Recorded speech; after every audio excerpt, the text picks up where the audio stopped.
আব্বাজান ছিলেন কবর দেশের যাত্রী, তিনিও যাত্রা করে চলে গেছেন। আম্মাজান ছিলেন কবর দেশের যাত্রী, তিনিও যাত্রা করে চলে গেছেন।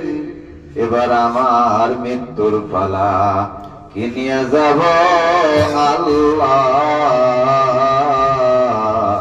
আপনার পাক দরবারে।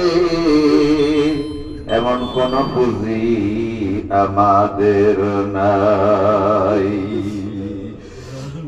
কবরের ভিতরে সাপে কাটবে, গুরুজ মারবে, হায় রে হায় কলিজা জ্বলিয়া যাবে বিষের জ্বালায়। ডানে মাটি বামে মাটি দিছে রে, বুকের ওপর মাটির চাপা, কেমনে আমি উঠব